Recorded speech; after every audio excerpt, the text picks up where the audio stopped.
یزید تخت نشین ہوا اور تخت نشین ہونے کے بعد اس نے اپنی حکومت پر بیعت لینی شروع کی اور اس کا نمائندہ مدینہ منورہ زاد اللہ شرفہ و تعظیماً پہنچا اور امام حسین رضی اللہ تعالی عنہ سے اس نے بیعت کا کہا کہ آپ بھی یزید کی بیعت کیجئے. تو میرے آقا امام حسین رضی اللہ تعالی عنہ نے اس کے فسق و فجور اور اس کو نااہل قرار دیا کہ یہ نااہل ہے، اس کی بیعت نہیں ہو سکتی، یہ فاسق و فاجر ہے. اس کی بیعت سے انکار کرنا ہی اس کو اشتعال دلا گیا. یہ سمجھ گیا کہ اگر امام حسین رضی اللہ تعالی عنہ حیات رہے تو پھر میرے خلاف پورا یہ بنتا چلا جائے گا اور لوگ میری بیعت نہیں کریں گے.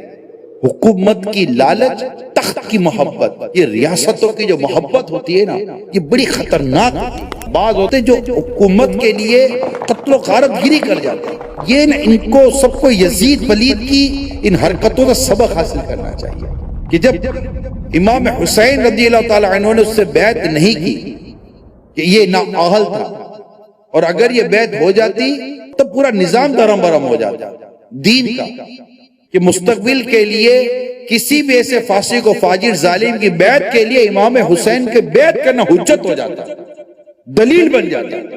بیعت نہیں ہونی چاہیے تو امام حسین نے بیعت کیوں کی تھی؟ امام حسین رضی اللہ تعالیٰ عنہ کا معاملہ دین کو بچانے کا تھا.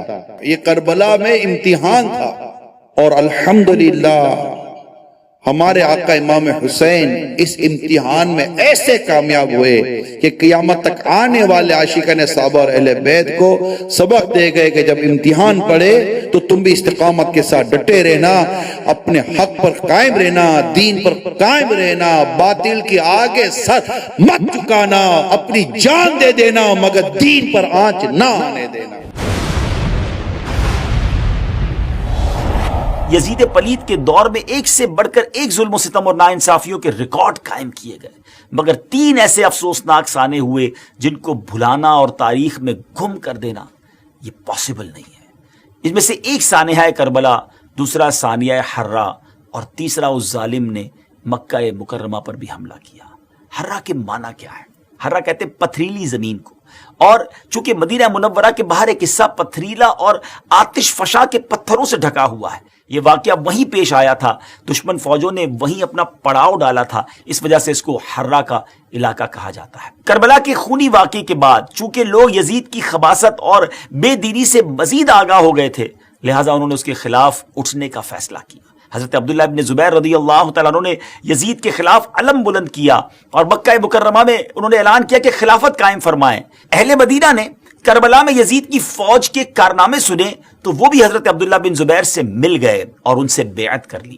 اس بات کی خبر مروان نے یزید کو بھجوائی اور یزید نے یہ خبر سن کر مسلم بن عقبہ کو 12,000 کا لشکر دے کر روانہ کیا اور اس سے کہا کہ پہلے انہیں 3 دن کی مہلت دینا اور اگر پھر بھی یہ بیعت نہ کرے تو پھر جنگ کرنا، اور جب غاصب ہو جاؤ، جب غالب ہو جاؤ تو پھر چند دن کے لیے لشکر کے لیے مباح کر دینا. یہ کتنی ظلم والی بات تھی. مباح کر دینے کا مقصد یہ ہوتا ہے کہ پھر لشکر کے حوالے کر دینا اہل مدینہ کا، وہ جو چاہیں کریں، جس کا مال لوٹیں، جس کی بے عزتی کرنا ہو، استغفر اللہ. اور پھر ان ظالموں نے جو کچھ کیا تو مسلم بن عقبہ نے لشکر مدینہ منورہ لے کر پہنچا، جنگ کا اعلان کر دیا. اس خونخوار کمانڈر یعنی مسلم بن عقبہ نے مدینے کا محاصرہ کر کے مدینے کے لوگوں سے جنگ شروع کر دی.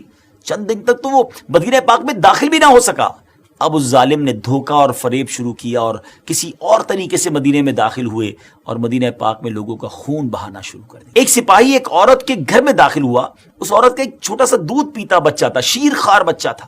سپاہی نے اس سے مال و دولت کے بارے میں پوچھا. عورت نے کہا کہ مال تو جتنا تھا تمہارے سپاہی لوٹ کر لے گئے. اب اس ظالم نے کیا کیا، جب مال نہ ملا تو اس چھوٹے سے بچے کو اٹھا کر دیوار پر مارا، اور دیوار پر اس طرح مارا کہ اس چھوٹے سے بچے کا دماغ جو ہے، مغز جو ہے وہ باہر آ گیا. لیکن یاد رہے کہ اس ظلم کے واقعے کے اندر مہاجر و انصار سے 1700 افراد اور دوسرے مسلمانوں میں سے 10,000 لوگ قتل ہوئے. جی ہاں، مدینہ منورہ میں اپروکسیمیٹلی 12,000 لوگوں کا قتل ہوا. لشکر والوں نے مدینے کے لوگوں کے اس طرح سر کاٹے جیسے کسائی بھیڑ بکری کا سر کاٹتا ہے۔ مسلم بن عقبہ جب مدینہ پر مسلط ہو گیا تو اس نے مدینے کے لوگوں سے یزید کے غلام کی حیثیت سے بیعت لی تھی تاکہ ان کے بال اور ان کی اولاد یزید کے اختیار میں آ جائے، اور جس طرح وہ چاہے اس پہ تصرف کرے، اور اگر وہ منع کرتے تو ان کو قتل کر دیا جاتا۔